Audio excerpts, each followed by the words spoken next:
This is a Rogue Media Network podcast.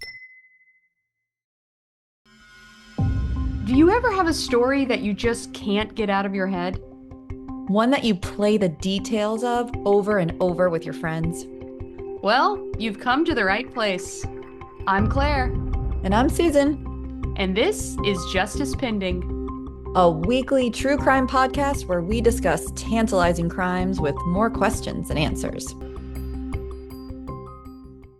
In and out for many years now, and so they were a natural choice for me to co-host with here at O'Brien's Bookshop. I'm so grateful to have all of you with me as we discuss this unbelievable case. This is the case that, as I travel around Texas and the country, that I'm asked about the most. Everyone always wants to know what happened to Missy Bevers and who is responsible for her death. So we're going to go into, what we know that's going on in the investigation now, new theories, new leads. But before we do that, we want to kind of get everyone up to speed and dial back the clock about 10 years and talk about what happened to Missy as far as we know and the timeline of events. So it was April 18th, 2016, when Missy Bevers was up early to teach a fitness class at Creekside Church. Many of you probably passed by that church. I know I did when I was driving here just today. And she was setting up very early in the morning for a Camp Gladiator fitness class. We are coming up on the 10th anniversary of this murder, which is really hard to believe considering how much information initially came out in the case. I think we all believed that this case would be solved in those early days, but sadly, we are still sifting through a lot of the same information that they released in the very early days of the investigation. So I would love for Crystal and Renae to share how they got involved and, what their early impressions were of the case back in 2016. Renae has a better story than I do, but I'll start off with I got involved because I saw it on the news, like probably the rest of you did. And I grew up in DeSoto, Texas, which is not far from Midlothian. A lot of friends in Midlothian back in high school and now. And it caught my eye to see something crazy happen in such a nice little town like Midlothian. So I stopped and watched the TV that morning, the morning of the murder. And they said a woman got murdered in a church. And it just, what? I just kept watching and listening, and I realized after they started releasing more and more information that she's exactly my age. Her 3 children are exactly the same age as my kids. I just became obsessed. And then I got to meet Renae, and the Facebook groups that form for everything now. Back then they weren't as common, but they started forming all these groups about Missy's murder. And I was quick to join those to see if we could learn something that wasn't in the news. And that's where I met Renae. Yeah. So like she said, we joined the groups. I was the same way. I saw it on the news. I was baffled by this murder in a small town that was minutes from my house. And I actually knew Missy. I worked with her in 2013, 2014. Went to her house every day once a week for an entire year.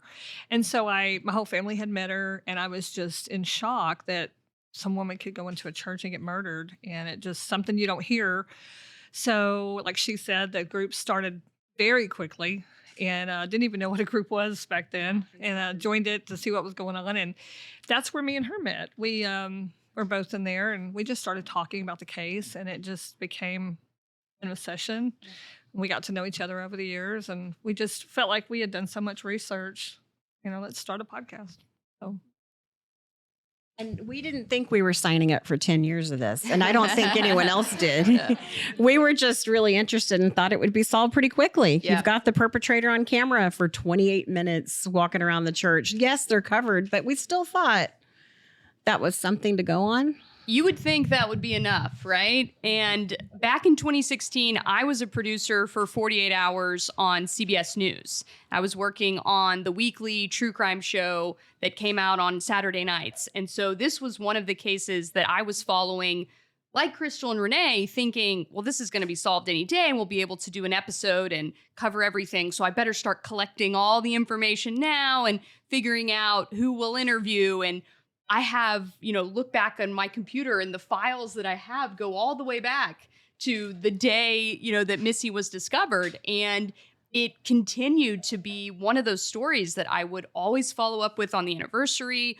I actually filmed an anniversary story over at the church and talked to Brandon, Missy's husband, and her children at their home. They were so kind to invite me in, and a producer. And, we worked on this story that never aired on CBS News, just because of the news cycle. And they were going to do an unsolved edition of it for an anniversary, but it got bumped for like breaking news at the time. And then they never picked it back up. And Brandon was so gracious about it when I explained, oh, I'm so sorry, but it's news, and something happened with politics or whatever it might have been at the time. And they bumped the story, but it stayed close to my heart. And I knew that it was one of the ones that I had to look at more. And as people continue to ask me about it, I wanted to be able to give them as much information as I could.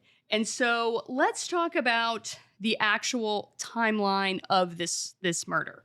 So it's very early morning hours. If you know anything about murder, it usually happens under the cover of darkness, right? But this is 4:30 in the morning when Missy arrives at the church. So she's preparing for Camp Gladiator fitness class, and she's brought her cones and her exercise bands and weights and all the things that people use to do these fitness classes. And she's there to set up for a 5 a.m. class. But when she gets there, there's actually somebody else already in the building. And that person, is captured on surveillance footage. Do you guys want to talk about what happens before Missy ever arrives? That person broke in, and they first appear, I say they just to be gender neutral. Sure. We don't really know for sure if it's a man or a woman. So they arrive we don't know what time they arrive, but they show up on the camera at 3:50. So 3:50. That's the first proof we have that person is in the building. And it's just terrifying. It's like a horror movie, thinking that you're walking into a dark building and you're alone and it's raining. So eerie for Missy. But then we've talked about over the years, Renae and I just get so angry thinking about how terrified she must have been when she realized she wasn't alone. Yeah. And realized that person was there to do her harm. And we've also talked about how we would have ran out of there in seconds. I mean, I can't imagine. She was super brave, like walking into a church and in the darkness and hearing noises, being alone. And not to mention the forensic podiatrist that worked on this case, he said that he has seen more of the video than the public has. They let him see a lot more because they didn't, out of respect for the family, the police said, we're not releasing any footage of Missy walking in. But he saw it, the forensic podiatrist. And he said when Missy walks in, she jerks her head. So you can tell she hears something. That's what Renae always, and I always say, we would have been out of there. Yeah. But Missy was brave. She walked down the hall toward the noise. We don't know if she heard a shoe squeak. We don't know if she heard someone say, hey, Missy. We have no idea what she heard, but she heard something and she went toward the noise. And the reason why she was having this class in the church to begin with was because of the weather. So she was a dedicated fitness instructor, and normally they would train outside. But she had sent out a notice to all of her Camp Gladiator clients that they, even if it's raining, we're still training, right? And that they were going to be indoors for this particular workout. And so that notification went out overnight. So they had just a small amount of notice that this is what was going on, because they make the decision based on the weather. They prefer to be outdoors, but they have these alternate locations should, weather require them to go inside. So the idea that this is a targeted attack, of course, is what has really taken hold. But there's another theory, potentially, that the church was the target, and Missy just happened to change her plans and ended up in the church on a Monday morning at 4 or 5 a.m. when normally most people wouldn't be in this church. So lots to consider. In this case that has gone unsolved for so long, you think the natural theories, were they true, they'd already solved the case. There's a lot of logic to that if the traditional true crime narrative was applicable here, we wouldn't be talking about an unsolved case. We'd be talking about, here's who did it. They got caught. They went to jail. They've been on trial. They've been convicted. But here we are still wondering, puzzling, scratching our heads. Who could this person be? So let's talk about what happens next. So early arrivals to the class discover Missy's body, and they call 911, as anyone would. Those calls have not been released because the case is still unsolved. It's an active investigation, and it's very normal for the 911 call to not be released until there's an arrest made. And I will just tell you that in 1/3 of all murders, the person who calls 911 is the killer.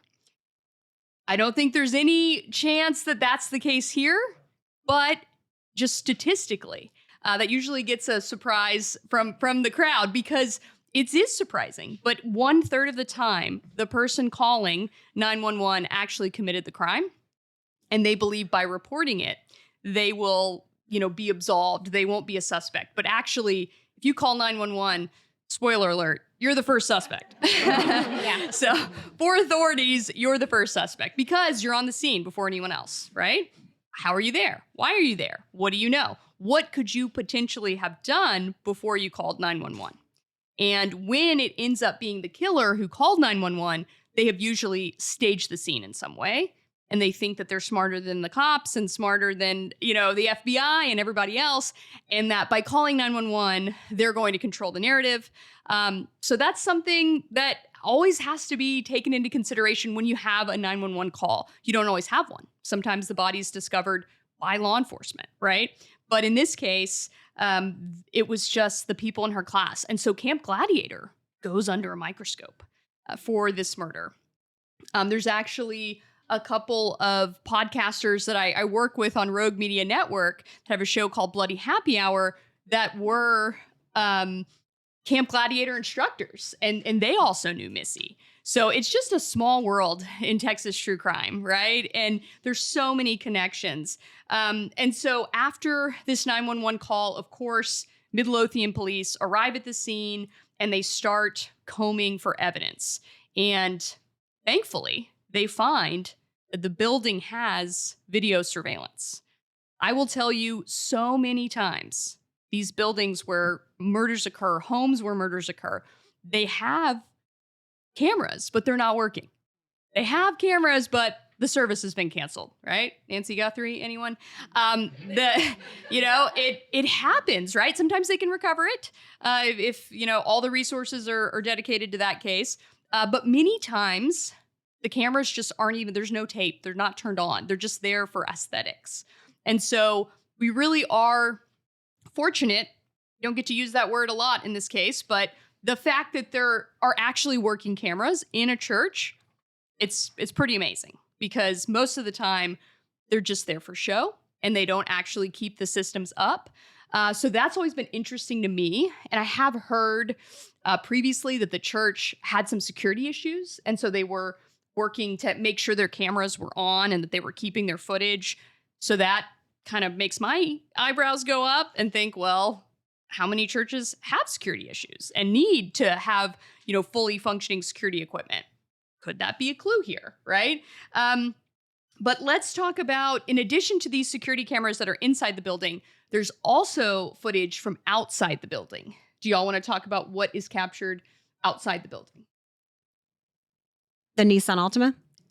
About half a mile. We've talked about this case just a few times. Yeah. The Nissan Altima was at a gun store, and you'll know this because you're local, SWFA. Remember that? They're closed now, unfortunately, but they were open in full swing at the time.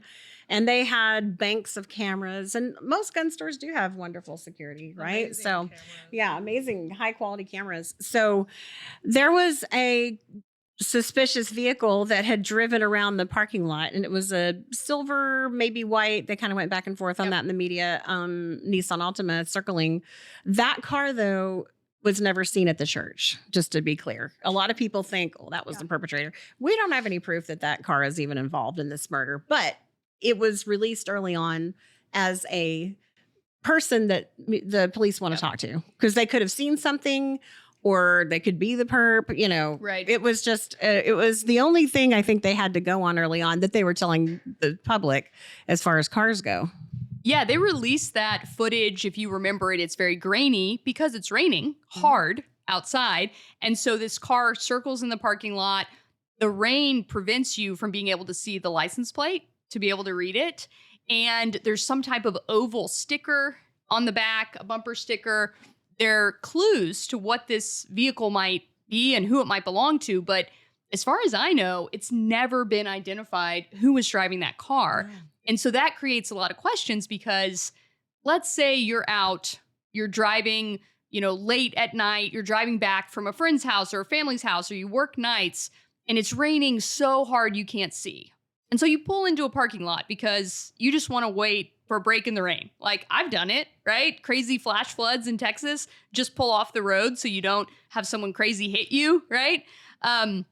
You just want to wait for things to calm down. Totally innocent reason to pull over.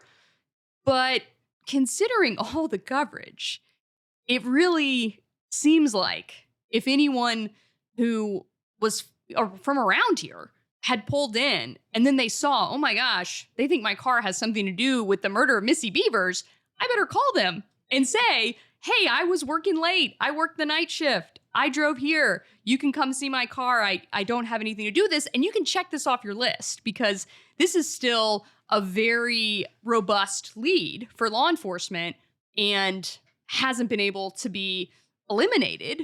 And so people wonder, well, does the person have something to hide in this car? Do they not want their name associated with the investigation? Are they trying to lay low?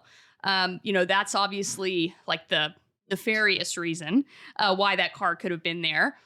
I think possibly like a third possibility is this person isn't local to the area. Yes. They were driving through, right? They are on some kind of long haul road trip or what, you know, it's not like a trucker, right? It's a Nissan Altima. So they're on some kind of trip. They're not from here. They pull off in the rain. They wait for the break. They keep driving and they don't follow the news. So they don't know that their car is all over the news, right? I mean, there are people who just do not follow the news. And, you know, I teach journalism classes at Baylor. Some of my students do not follow the news. So they don't always know what's going on. And they might not know that their car has been the subject of a decade of speculation. So you would hope, you know, if you're listening and you drive a Nissan Altima, were you in Midlothian on April 18th, right? Well, and also if they weren't local, the national media wasn't hitting the Altima as hard as the local media was. So maybe that's part of it. Hard to say. Yeah, it's just one of those, another mystery. Yeah, a really good lead that went nowhere. And they continue to bring up this footage. They've tried to enhance it multiple times. Unfortunately, it's not CSI. They can't pull that license plate out of thin air. It would be great if they could. But the rain is actually a really incredible challenge to so many criminal investigations. Just water in general, right? You put a body in water, so much of the evidence goes away, right? Especially fast-moving water. And then rain really wreaks havoc on cameras across the board. So lucky or unlucky, however you want to call it, this has led to a complete dead end in terms of the investigative efforts. They have the evidence. They have this potential person of interest car, but to this day, as far as we know, no one's ever been identified. And then Renae talked about the broken window at the church. That's really the only other piece of really physical evidence that kind of helps create somewhat of a picture of what could have been going on that night. I know I've talked with Crystal and Renae previously about our theories about this broken window and the idea that the person who wanted to break into the church was testing the security system. So this happens not infrequently in crimes that are really planned, thought out, where a criminal will go to a location and attempt to trip an alarm to see if anybody shows up. So let's play this theory out. They break a window and then they drive their Nissan Altima across the street and they wait and they watch to see, does anybody show up? Do sirens come? Does an unmarked car come? And they wait because it's 3:50 a.m., right? Timing is pretty close together too. Pretty close. So that's one theory. And it matches up with why this person in the Nissan Altima would never come forward, right? Because they could have been the person who, we end up seeing on surveillance. So I think now we'll play the surveillance video. We have it queued up for you guys. And this is just a 2-minute clip, but this is the footage that the Midlothian Police Department released as part of their efforts to get information from the public. So as you see, this is the suspect on camera wearing full police SWAT gear attire, not an authorized member of law enforcement to be at this church, to be at this location, but dressed head to toe in tactical gear. This is someone who has completely obscured their identity to the point where we actually don't know their race. We don't know their gender. They have used, authorities have used different technology to try to estimate what the height of this person is based on where they hit different door frames and other physical markers in the building. And so they've estimated their height at fairly short, like 5'2" to 5'7", which has created a lot of speculation that the killer could be a woman because 5'6" is the average height for a woman. So the idea that it could be a man, but he's shorter than average. 5'8" is an average height for a man. So it is interesting. You can see at times like a lighter complexion. So it does appear that the person's probably Caucasian, but there's really no clear indication there's really, it's very, very little to narrow down what other characteristics this person has. I'm curious, Crystal, Renae, what stands out to you from this footage? Early on, the police had used male pronouns when they talked about this perpetrator. Just a few days later, I remember Kevin Johnson from Midlothian Police, he corrected the pronouns. He said, we're not so sure it's a he anymore. We're going to say it could be a woman, because they said, quote, we see a feminine sway. Yeah. And I agree with that. You do see some feminine movements from the perpetrator if you watch all the video that's been released. So that's kind of what jumps out at me. I would have to say the part where the perpetrator is standing facing the door, they turn around and they start adjusting some of their stuff or maybe putting some tools back in their vest. And at that point, they turn around and they kind of pop their hip. I feel like that is the female. Yeah. I tend to think there's more than one there. But that's the female part of it that I see. Interesting. Yeah, there are countless people millions of people who have viewed this YouTube video, and there are additional videos from Midlothian Police, from the FBI, from other people who have posted various clips online. So this clip has not wanted for attention, right? But everyone is still trying to understand what they're looking at. And whenever I spoke to Brandon, Missy's husband, about the fact that I was doing this live podcast and, let him know and just got his approval for us to do this show here in Midlothian, he brought up something very interesting where he talked about how the killer doesn't look rushed. The killer doesn't look like they have a real agenda. They're very lackadaisical, nonchalant. And the idea that they're not expecting necessarily someone to come up from behind the corner or another door that they're going to then kill. If you would think, especially, someone dressed in this police gear, you'd think that they knew what they were doing, right? That they would be lying in wait, that they would be in like a strategic position. They would be like in a strike position, but they're not. And so the idea really also takes hold that maybe this person didn't intend to kill Missy or anyone that night. maybe what they were doing at the church had nothing to do with her. But once she arrived, then the person was in this like fight or flight mode and attacked her for some reason. I know a lot of people believe that it's a targeted attack, and I certainly am open to that theory, to the idea that they wanted to kill specifically Missy. And, you know, we all have skeletons in our closet. God forbid anyone's cell phone here tonight one day becomes evidence in a criminal trial or subject to a search warrant, because, you know, we've all talked to people and done things and seen things that we probably wouldn't like to be public. But if you end up dead, you have no privacy, right? So everything you've ever done, everything you've ever said, everything you've ever texted could end up in court one day. Let that inform your text history. So it's really, you know, where police started, right? They started looking at persons of interest in Missy's case. And all police work starts with the closest contacts. So they started with her husband, Brandon. And I'm sure if you followed this case at all, you're aware that Brandon was out of state in Mississippi on a fishing trip, right? And he has hotel receipts and he has credit card receipts and he has people that were with him. And he has a very thorough paper trail. Not only that, this was a regular fishing trip that he took. So there's just a lot that insulates him from being a strong suspect in this case.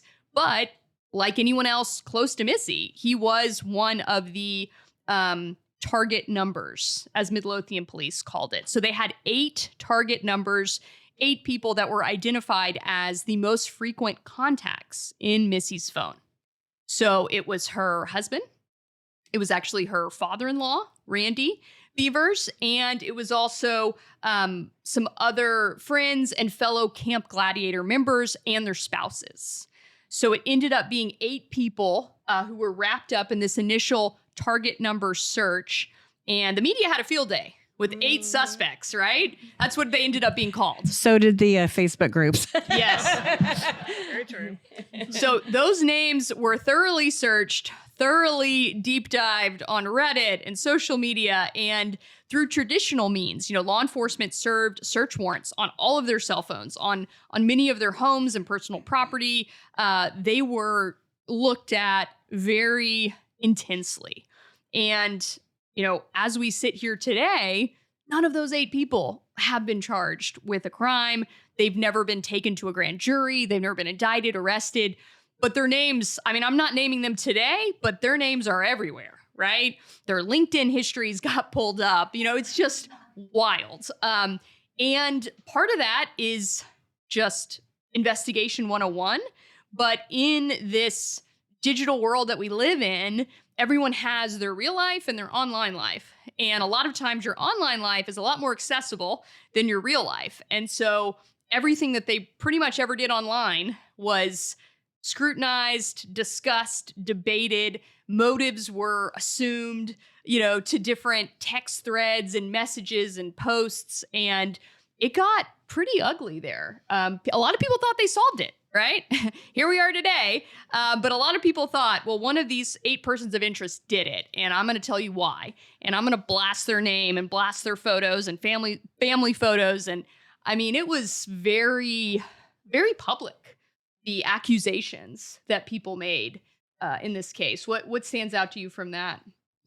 To this day, there are TikTok videos straight up naming people and showing their pictures. It's incredible. I wish I could find it right now, but there was a report that came out later where police sort of retracted and felt, I think they saw the effect that releasing this had. Yeah. Releasing this to the media, because they kind of walked it back and said, well, we don't think anyone on that target list is a suspect. So Yeah. I kind of was thinking, then why did you release it? Because everyone went crazy with it. So They did. just more confusion about this case. We really don't have any clear-cut information on this case. I remember just going to the press conferences that they would give on the steps of the Midlothian Police Department, and they were swarmed by local media, national media, and just anyone who happened to catch wind that there was a press release or a press conference. Because, by the way, those are just open to the public. You don't have to be a credentialed member of the media 99% of the time. If you find out that there's a press conference, especially if it's outdoors, you're just free to attend. If it's held, behind closed doors and you have to have a credential, that's a little different. But in this case, they were just talking about it on the steps of the Midlothian Police Department. And so people were showing up and they wanted to give information. They felt like they needed to show that they really were working this case. In my opinion, that's why they released the 8 numbers, where normally they might hold that close to the vest, but they actually released them and allowed the public to see what they were doing almost in real time in the investigation. I've worked with a lot of different law enforcement agencies as a journalist, and their media policies can be all over the map. Most of the time, law enforcement is very tight-lipped about cases until they're solved. And then, once they go to trial, they're very happy to open up and talk about them and talk about their investigative efforts and how they paid off. But a lot of the work, for good reason, goes on behind closed doors. And the integrity of the investigation kind of requires that secrecy, right? There's always holdback information that only the killer would know. And so the more that investigators talk to media and other people, in some ways, the more risks that there are that they might reveal some information that shouldn't be public. And so a lot of times they just say, we're not going to talk about this case. It's open and active. And they just kind of give the bare bones information. Midlothian Police Department did not do that. They actually gave a lot of information out. It almost seemed like they were deputizing the public to go try to help them dig up information on these 8 target numbers. But hundreds of tips started coming in to the hotline that they'd established. They brought in the Texas Rangers. They brought in the FBI. Everybody wanted to know what was going on and who might be responsible. And they were taking information from anyone who had a tip. And one of those tips seemed really promising at the time. It was about a bloody shirt that had been taken to a dry cleaner in Midlothian and needed to be cleaned. And it just happened to be like a woman's extra large sweatshirt, right? And it was very suspicious whenever the dry cleaner ticket came back to a member of the Bevers family. This made international news, y'all. This was 2016, so you might have to jog your memory, but Crystal and Renae, do you want to talk about who brought in this bloody shirt and what happened next? Okay, so Brandon's father, Randy Bevers. Yes. They had heard that there was some commotion going on about this bloody shirt. So him and his dad go up to the police department to kind of put out this fire. So they're up there and they're, talking to the media, and Randy is answering questions. So apparently they were staying with the daughter, Brandon's sister, and they had a small dog. And then the sister, their daughter, had a dog. Well, apparently the 2 dogs get into a fight, a really bad fight. And the little small one, which is Randy and his wife's dog, gets injured bad. Yeah. So I guess they're picking up the dog. They've got it, on their chest, and blood is going to be on their shirt, right? So they, had to take the dog to the vet. The dog dies. So at that point, I guess they just decided to take the shirt into the dry cleaners. And this is what prompted, the dry cleaners to contact authorities and say, hey, we have the bloody shirt over here. And, the last name is Bevers, and we have this murder. So y'all need to come investigate this. A lot of times the story gets really embellished that the shirt was just dripping with blood. It was not like that. It had some blood on it from a small animal, a little dog that got killed. But nevertheless, that's how that happened. Yep. That's how he got pulled into it. And it's kind of just never stopped. Yeah, people started analyzing Randy Bevers' walk, his gait, his height. It was all anyone wanted to talk about for a while, that, oh my gosh, Missy Bevers' father-in-law fits the profile, right? And it didn't help that at the end of the press conference, the cameras stayed on Randy. Yep. He turns around and kind of waddles into the building.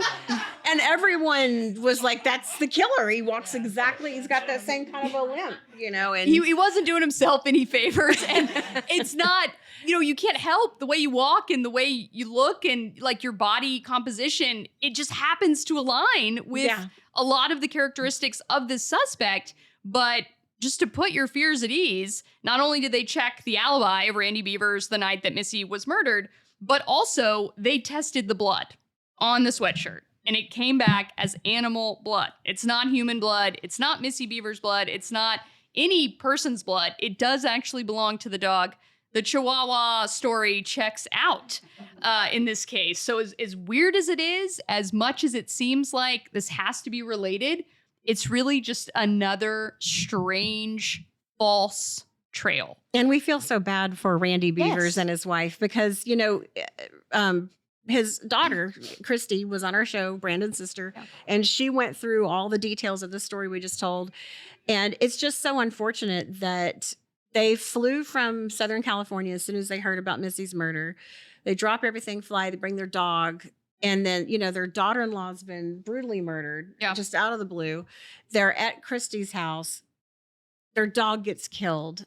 And then Randy takes the sweatshirt in and then and then now everyone thinks he killed Missy. I'm sure he was just thinking, I was trying to be a supportive family member. I should have stayed in California because all of this stuff. He got wrapped up in it. It didn't work well for him at all. Yeah. And it's really, really sad. And to this day, many people believe. A lot of people say it's the father-in-law. Right. Although he does have one thing going in his favor. He's not 5'2", between 5'2" and 5'7". So there's that. Yeah. That's true. Yeah. That is true. Quite a bit taller. So let's talk about the suspect profile, what we do actually know and who this person could be. We've discussed how experts analyzed the footage and they estimate the height between 5'2" and 5'7", gender and race unknown. The particular gait seems to be the biggest clue, and they actually had a forensic podiatrist examine this gait and say, like, does this person have some type of deformity? Do they have some type of known issue that we can try to narrow down? And have they had some type of foot surgery? Are they, in a walking cast? And so one of the suspects that came up that was looking pretty good for it at one time was Bobby Wayne Henry. So this was a man who had once worked security at Creekside Church of Christ and who volunteered to work security at Missy's funeral.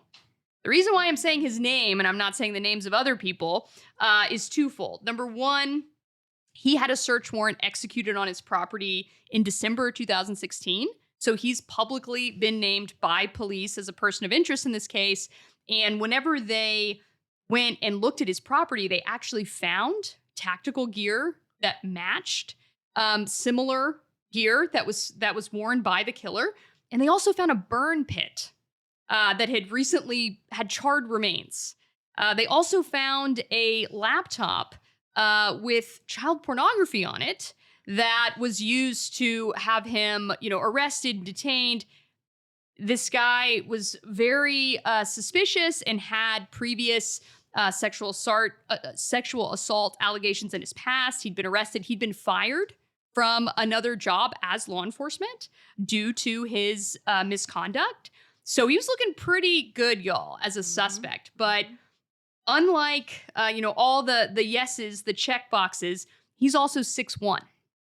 So that's one of those elements that really hasn't squared. He passed away recently, so just you can't slander the dead. So there's no harm in using his name and talking about his actual connection to this case once you pass away. So he's someone that, was interviewed about this case. Law enforcement did hold for a period of time. And I remember talking to someone within the investigation that described Bobby Wayne Henry as Teflon, that everything thrown at him, nothing would stick. And he continued to get off, not just on this case, but other cases. And some people looked at his prior career in law enforcement, which ended due to, his own actions, as possibly, the idea that he was smarter than your average killer and kind of knew what law enforcement would do. He was always my favorite suspect, personally. I thought that he the idea that he volunteered to work security at Missy's funeral was one of those like psychopathic traits where they really want to be close to the action, right? And the video of him walking around the parking lot, y'all know what I'm talking about. He has that same gait. And that's not just me saying it. A forensic podiatrist examined his gait and the walk of the killer. And they said that they couldn't find enough, dissimilar things to say it wasn't the same person. Now, the height doesn't match up. So is there a problem with their forensic analysis of the height? Or is this, he fits every box, but not the one that you can't change, which is how tall you are, right? You can't make yourself shorter. You can make yourself taller if you wear, and I've seen this happen in murders where the killer wears lifts in their shoes. And they actually wear like ski socks, really thick socks, to leave a footprint that's 2 sizes larger than their own footprint. Some of these killers are really smart, y'all. And they're thinking about that. So they're 2 inches taller because they got the lifts in their shoes, and their shoe size is 2 sizes bigger than their actual shoe size. This happened in the Eric Williams case in Kaufman County. You guys know what I'm talking about? Thankfully, that's not justice pending. He was caught and is now on death row. So we can hope that this story has a similar conclusion one day. But I would love for Crystal and Renae to talk about some of their suspect theories in whatever way they're comfortable discussing it. They have some interesting theories as well. Bobby Wayne Henry was always my favorite one as well, until I can say this now because we're no longer afraid of him because he's passed away. We used to be afraid of him. We're like, don't say anything in public. But Bobby Wayne Henry was at a PetSmart or a Petco. PetSmart. And she was behind him in line, and she texted me. She goes, he's right in front of me. I was like, what? And so I said, get a picture. So she gets a picture, and she sends it to me. And let me tell you, he was huge. And there's all the other regular sized people around. And he wasn't just tall, big, broad shoulder. There's just no way that's the perpetrator in the church. There's just no way. I also videoed him at Walmart. This was all top secret until recently. Like, so yeah, it still feels so liberating to tell these things. I was like, we're gonna get this for once and for all. Yeah. Well, and my suspect is a female, and she left Midlothian back in 2020 and lives really far north, almost to Canada. And there is probably, we would need about 3 or 4 more days of this event for me to explain why I think it's this person, but that's my person. And she has contacted us. I don't think she likes us very much. So so that's who we think it is. I don't know what the motive is. That's the problem. We can't think of a motive, but I'm sticking with that for now. A lot of people do believe that the killer is a woman for all the reasons we've discussed. So that, remains a viable theory. I feel like the fact, like I always go back to the final days on Earth, right? That's my bedrock. And the fact that she was, at a Camp Gladiator conference in Austin the weekend before she's killed, and she's killed on a Monday. And Mondays are also like church holidays usually. Got some church folk in the crowd, right? They close on Mondays. Everybody needs a day off, right? So that's kind of their Saturday. Because Sunday's the big show, right? So they got to work Sunday. So Monday's a day off, sometimes Tuesday, but almost always churches are closed on Monday.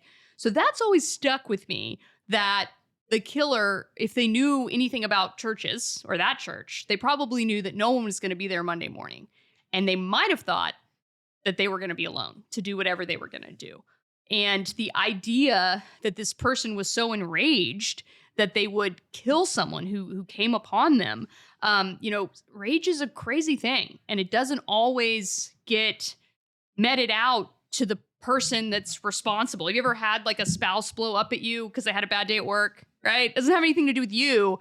Their anger is just coming out, right? It's their outlet. So considering that the close circle around Missy has been under such scrutiny for the past decade. And we know that there's a fresh investigation going on right now, starting from the very beginning, looking back over the entire case.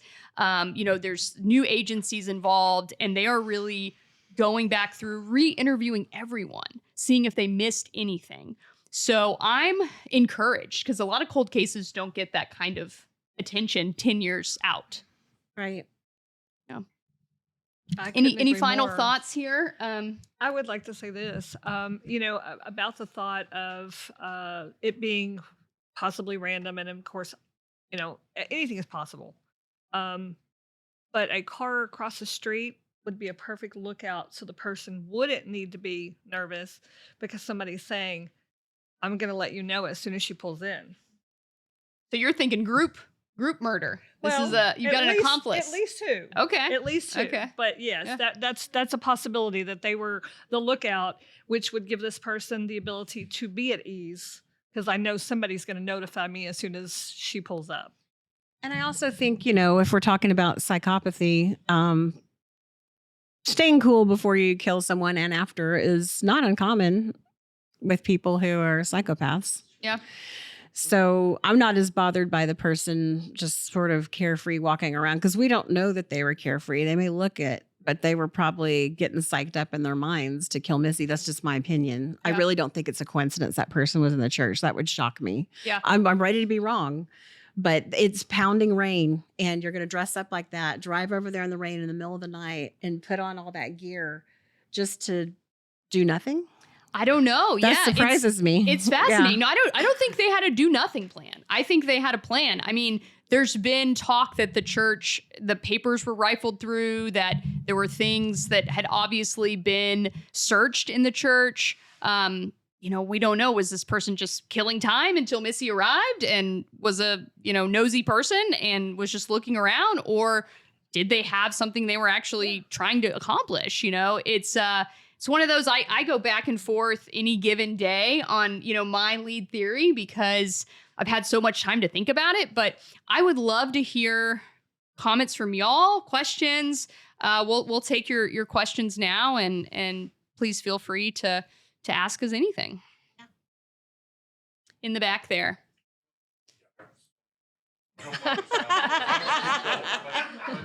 Related to your suspect, your theory, did she go to church? Oh, good question. I don't think so. Missy and her had close mutual friends, but the suspect claims that she didn't know Missy, but there's evidence that that's not true. Still not clear on the motive, but jealousy, crazy stuff maybe might be the motivation. We just haven't been able to clear that part of it up. Real quick one. Sure. If the guy was so big, this guy, Yeah. the reason- Right. How do they? It doesn't give me much faith in the police. I mean, why would they for more than 5 minutes? I know. So just to repeat the question, because we won't have mics for the listening audience right now. So the first question was, what did the female suspect have a connection to the church? So unknown, that if she has a connection to the church, we're not aware of it. And then the other question was, if Bobby Wayne Henry was 6'1" and the forensic analysis of the video said the suspect was 5'2" to 5'7", why did they even serve a search warrant on him? I think it's because they don't have that much confidence in their forensic analysis of the video, because if they did, it would rule him out, right? So to me, the fact that they went as far as they did makes it questionable in my mind what we can really, I don't have the skills or the tools to do that. I don't know how to recreate. I guess if you got inside the building and you measured the height of the doorways and, all those types of things, and obviously law enforcement has access to do that.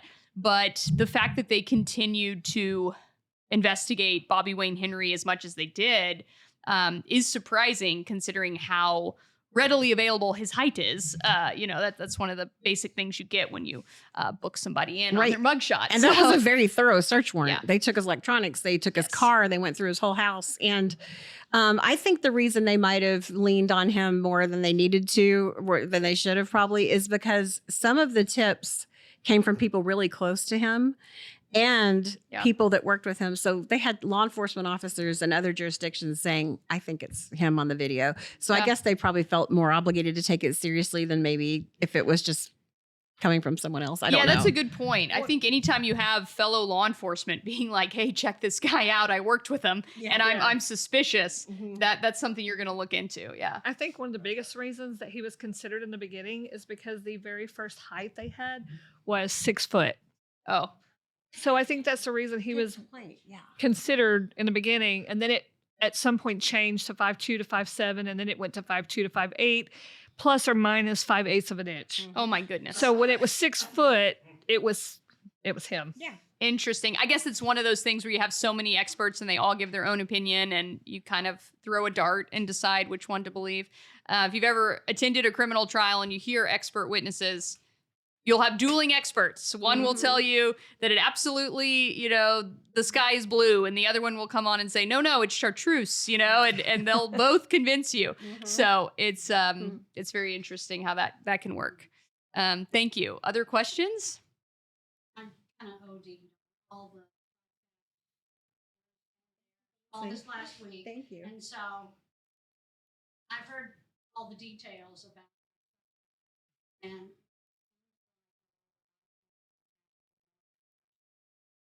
at the same person Interesting. and with all the other clues that y'all talked about. Why has there been press charges?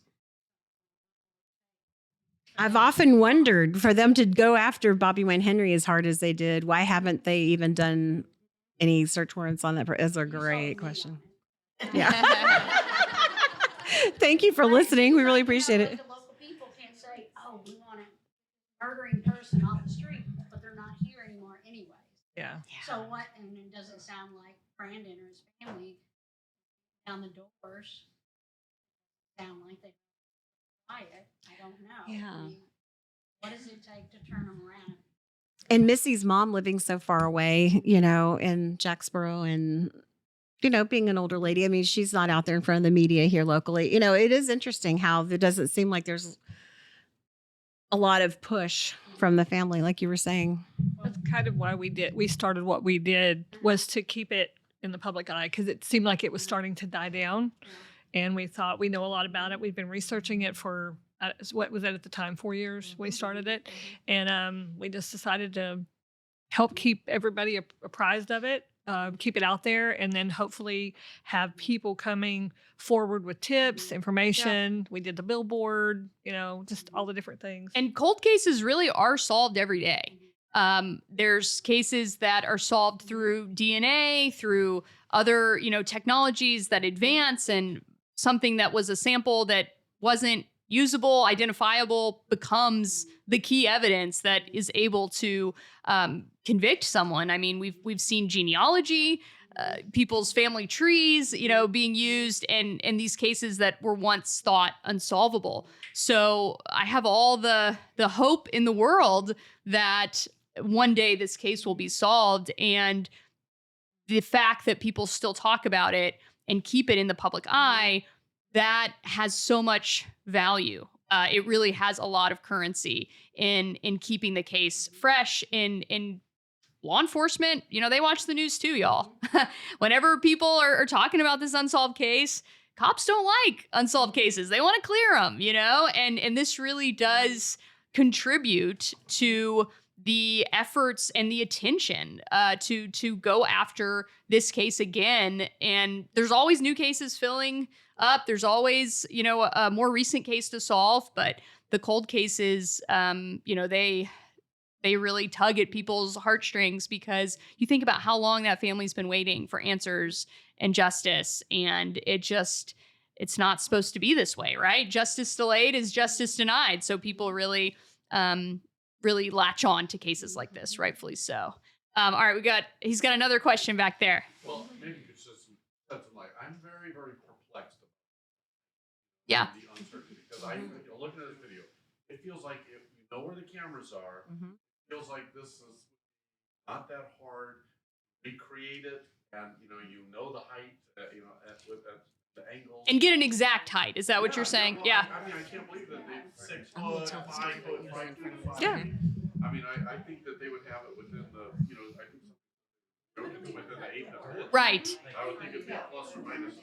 Yeah, you Yeah. would think. You really would think that they would narrow that down. Well, and And the first time Renae and I walked into the church, we went to that Dutch door that the perpetrator's opening right there. And I had Renae stand in front of it and I took a picture of her. That Renae is 5'2.5". And that Dutch door hit her about the same exact place as it hits the perpetrator. So that's not a big person. And they're wearing a helmet it's too. not a tall person. So you think about the helmet, giving a couple inches really. Yeah. Because Yeah. like, see where it hits the perpetrator? That's right. That's right where it hit Renae. So how much confidence are you supposed to have in the people that initially? Yeah. No, I know. get You it. too. Yeah. Carter? I think that leads in well of all the bizarre parts of this case. I think one of the ones that has not been talked about tonight is the behavior of the Midlothian. And I know that it's no secret that you guys have had some communication based on the nature of your investigation with the Midlothian Police Department. What are your impressions of kind of what is going through their mind, what is going through their investigation, and what can you talk about the nature of the conversations you've had? I know we'll both want to answer this. I'll just say real quick before I give it back to Renae is that there's a sharp contrast in the way they handled the search warrants and the information to the public at the beginning. Those first couple months, they released all the search warrants through the media to the public. Everybody knew everything. Not long after that, they shut down the public. They had a guy, Kevin Johnson, who was the assistant chief of police. He also was the liaison to the media and the public. When he left, they didn't replace that role.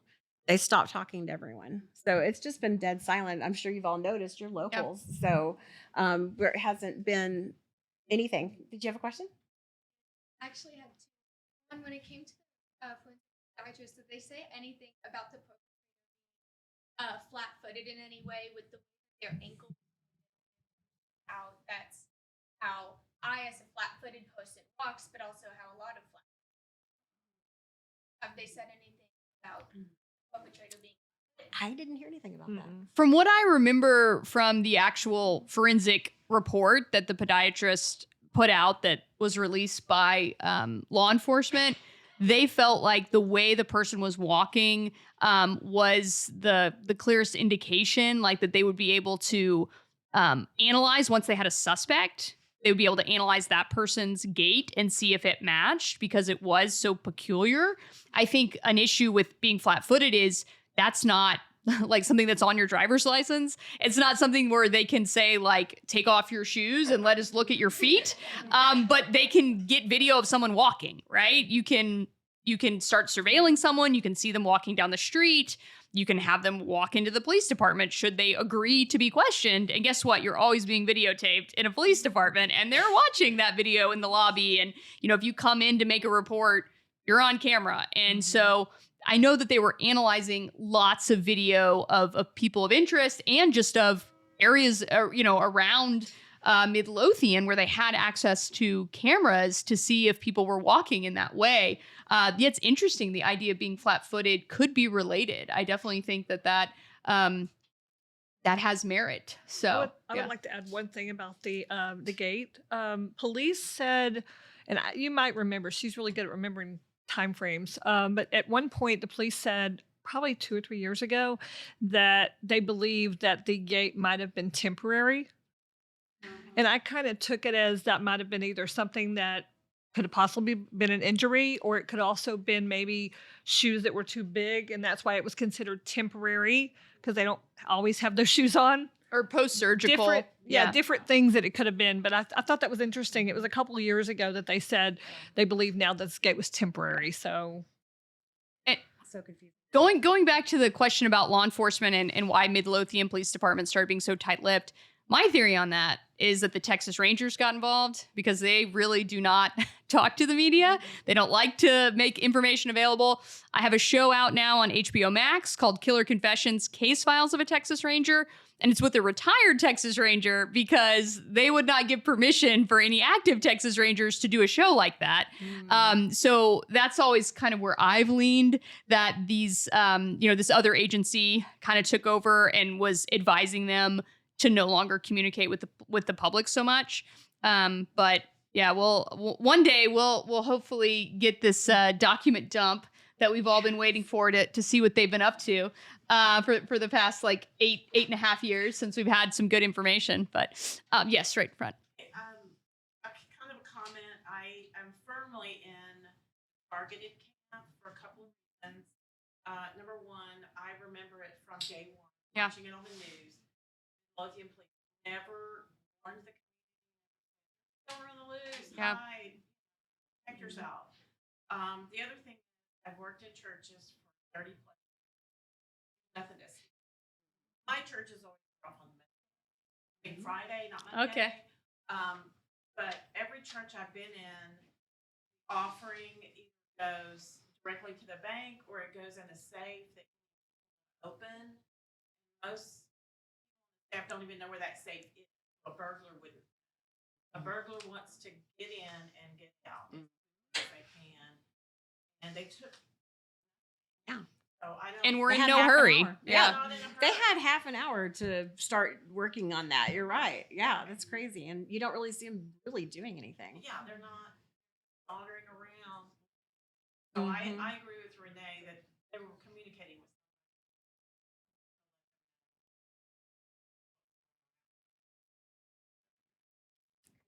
Lady. Okay, thank you. I appreciate that. You're my peripheral vision here. So yes, go ahead. I haven't heard much about the weapon. Was that Yeah. brought in, or was it?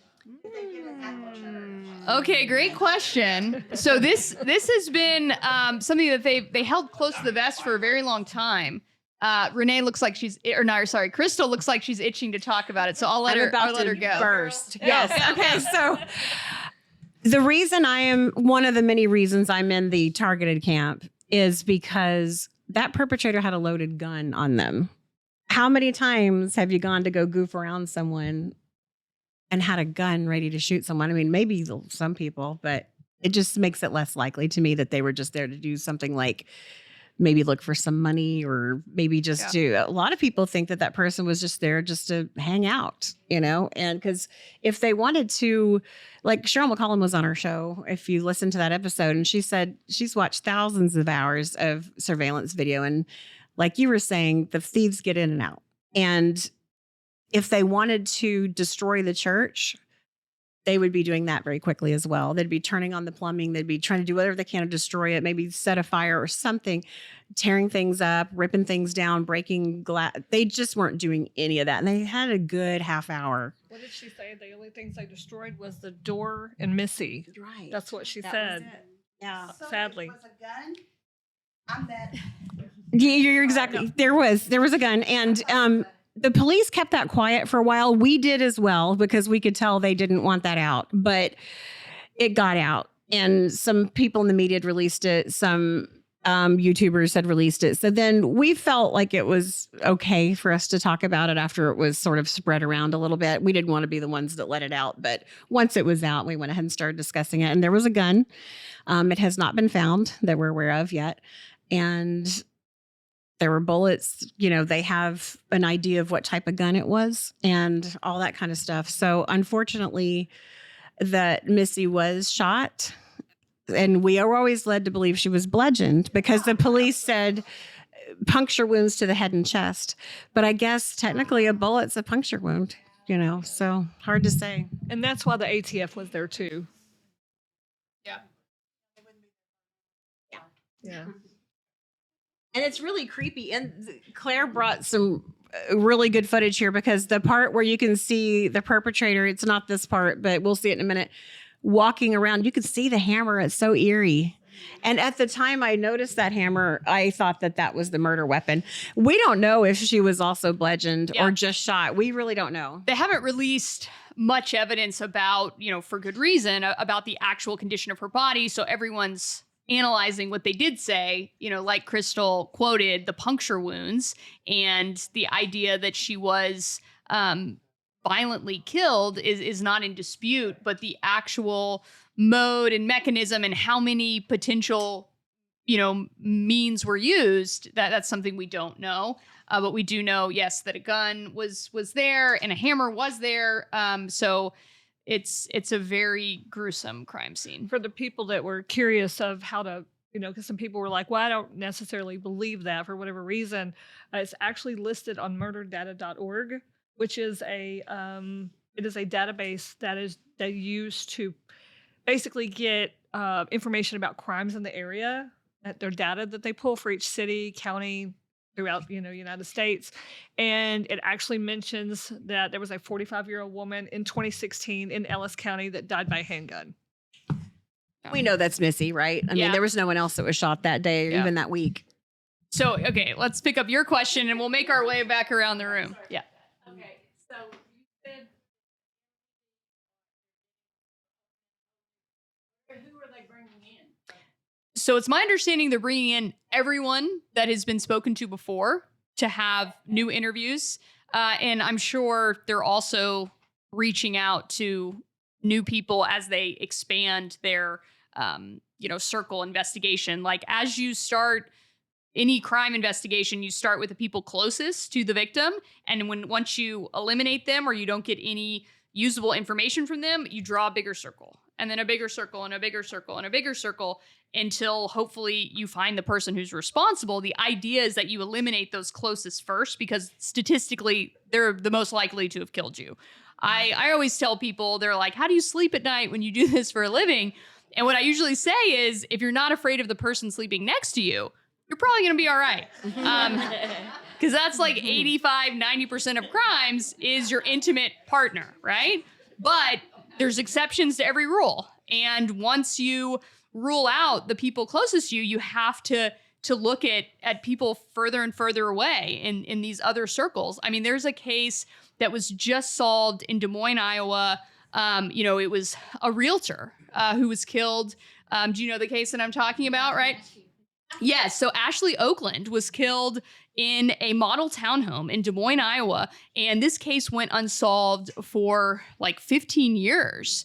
And it was just solved. And there's a woman arrested. Of course, I thought of Missy Bevers' case because everyone thought that she would have been shot and killed by a man. But they've arrested a woman who worked in the same realty company.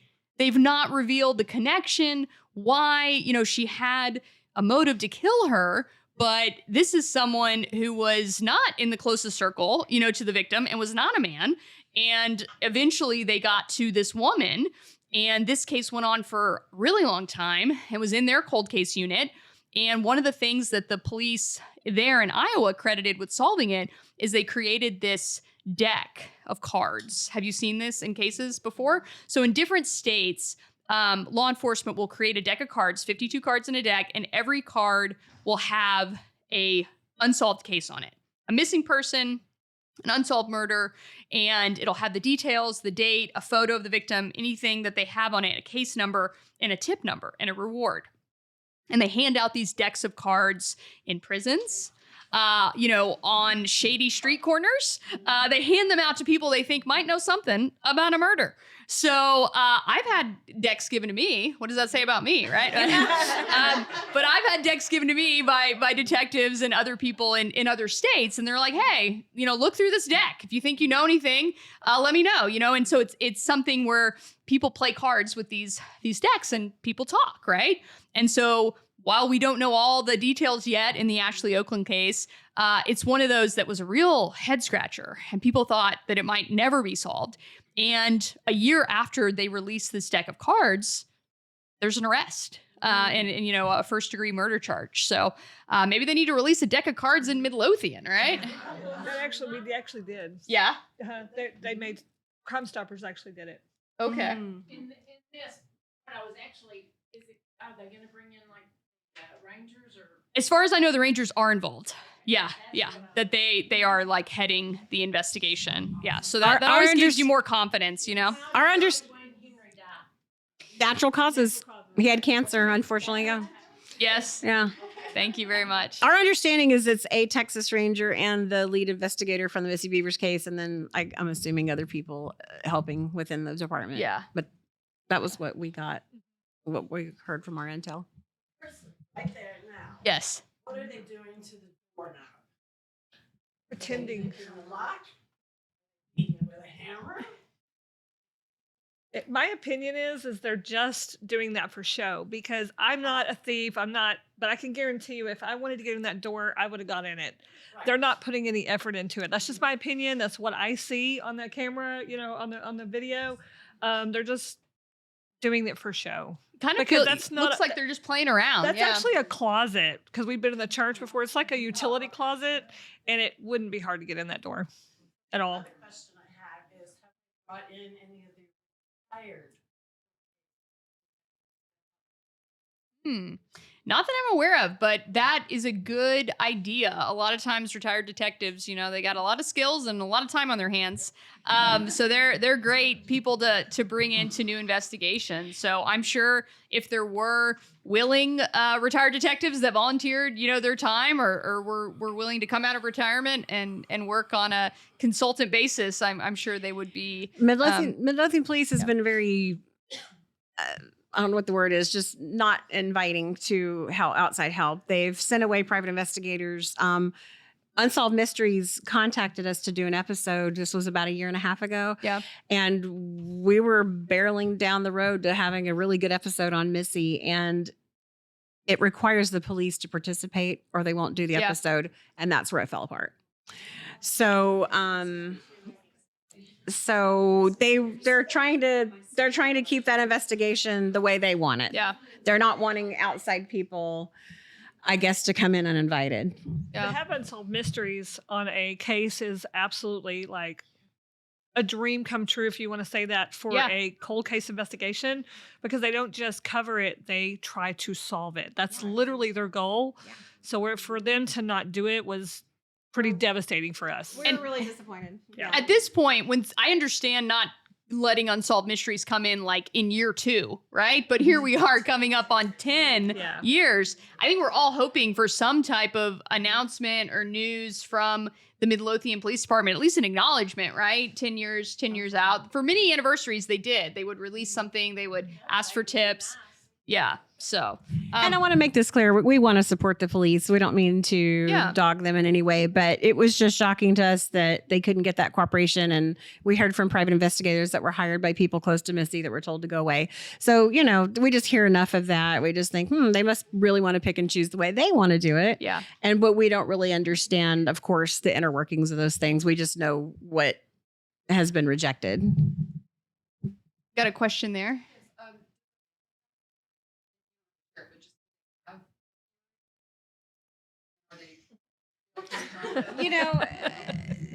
Yes, we used to talk to members of the family and they had theories that were kind of in alignment with a lot of ours, but we don't know what's going on right now with their theories. I think everybody has theories, right? Everyone has their suspect. I've heard from, ex-law enforcement, people involved with Midlothian PD, oh, don't worry, the killer's dead.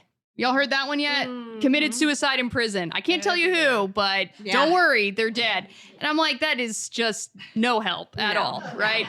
But everybody does have a theory that they've, come up with and kind of lets them have, like, it makes sense to them, right? It gives them a certain measure of peace, if you can say that, just to think, well, this is how I can't prove it. They haven't been arrested, but this is how I think it played out. And so, I think everybody has a theory. Yeah. Departments with collaboration, university, forensic science departments, graduating students. Do y'all have hope that maybe in the future, this case, and along with other all thanks to the collaboration between departments graduating? Yeah, great question. So she was asking if we think that cold cases could be solved by greater collaboration with forensic science students and police departments. Absolutely. We've seen that happen. Arlington Police Department, worked with UTA. They opened up the books on their case. An entire class, spent a semester digging through a case. I think that's a great way to get fresh eyes on a cold case. The issue there is the police have to invite you in. They have to be willing to share everything, and it has to be something that is a full collaboration, or else you can't investigate half of a murder, right? So that really just requires that level of cooperation that can be rare among police departments. But and then my follow-up question: announcement of collaborations with Dallas Police Department, other universities. How many cool kids department actually cooperating with? Yeah, I mean, potentially you could solve, one or two a year if you had this case that was the full focus of these classes. And I mean, be hard to imagine someone batting 1,000 and always solving a case. But if you had enough universities researching, different cases or even the same cases, it would give you a greater chance of getting a case solved. So I do think that's a very promising new avenue for people to look at cold cases. Well, I mean, earlier the question was brought up as to why all the investigating into Bobby Wayne Henry, if his stature clearly shows. I mean, he could not have been the one to do it. I mean, could he have had any involvement? I mean, he's a crooked cop. He's been in the community a long time. And if anybody had access to tactical gear they could just give out, I mean, a full outfit, totally fitted, maybe him. I think as a quick follow-up, as we could see the behavior of the perpetrator, I mean, you had mentioned, Crystal, it just being, maybe they're amping themselves up, that explains his behavior. But the longer I look at it, the more, I mean, just randomly opening and closing doors does not seem to be in any hurry. I think the word manic really applies to this. Do you think there could be any kind of drug use or anything? I do see it as nervous energy. Yeah, because I do. It's just sort of senselessly. I would hope there's some drug use involved, like just to sleep better at night, just knowing this person's that messed up. I'd like to think some pharmaceuticals helped just, because it's so disturbing. If this person did meth and stuff like that, that would explain why they're so wide awake in the church in the middle of the night. And but meth user pretty skinny. This is it's a wide girth for meth. If they're on meth, they're new to meth. All right. Yeah. Fair point. Yeah. But yeah, we've heard rumors that people associated with the person I think probably did it. There was that type of lifestyle going on around this person, so it's possible. There's plenty of drugs that would allow you to be more relaxed, more cool and calm. Collected. Yeah. That's a good one. We can do a couple more questions. I don't want to keep you guys too late, but right here.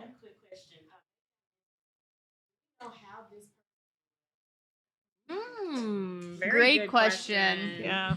At the very first press conference on the day of the murder, Captain Spann said that they have footage of the perpetrator going down a hallway, presumably to leave the way he or she came in. But that's never been discussed again. Yeah, I remember hearing something about a dark Explorer, like they thought was like brown or blue, like a Ford Explorer. Dark SUV. Dark SUV. And of course, Bobby Wayne Henry drove a dark SUV. Of course he did, right? Of course he did. I mean, a lot of people do, but still. But that was all that I had heard. It was not the Nissan Altima, but there was this dark SUV that was seen exiting the parking lot before members arrived for the class. And so they had ruled it out as being related to Camp Gladiator. But yeah, we've never gotten any more information on possible getaway car. And the police have been very tight-lipped. And, as you know, because you live here in the community and you probably wish you knew more about this case. Yeah. We respect police being tight-lipped. And anytime we get something that really looks like a tip, we always give it straight to them. We know our limitations, and we're not dumb enough to think we're going to solve this. Right. I always tell people I don't carry cuffs. I can't put anybody away. I got to give it to the cops. Yeah. So we want to support the Midlothian police in any way we can, and by having this podcast, we do occasionally get what sounds like a pretty good tip. So we always connect them with the police immediately. Corey. I'm sorry. I'm trying not to ask a million questions. When it rains, like when Camp Gladiator has to, she's outside typically, right? Right. So who does she call to say, hey, I got to come inside today? Like, does she just have a key to the church?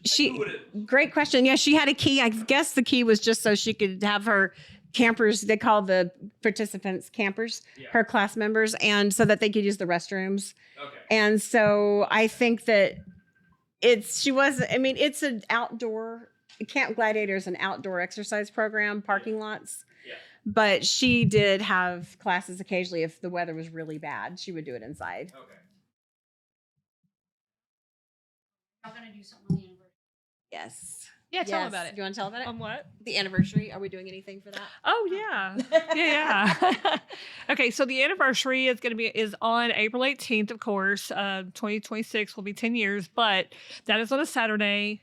So the best day, according to media, is to do it Monday through Thursday. So we're going to do it on the 16th, April 16th. It's going to be at Heritage Park from 4 to 7 p.m.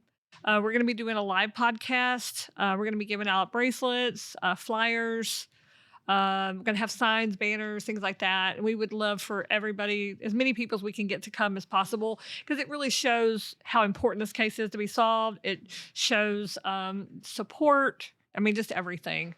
And people, we usually do have somebody that comes in and gives us their version of what happened, or maybe some tips. We had one last time that was literally recorded on video. The media. While we were there. Right. So. Well, thank you so much for coming, and I'm happy to talk with you afterwards. I'm sure Crystal and Renae have a little bit of time, and I'll sign books for people, and we're just so grateful that you came. So thank you so much. Yes. Thank you very much. Thank you.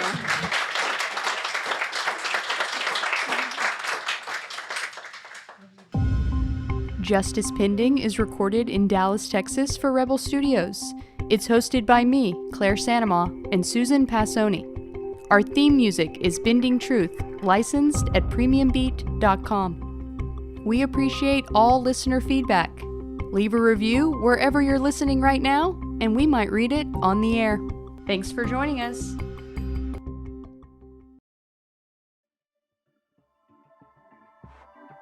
This has been a Rogue Media Network production.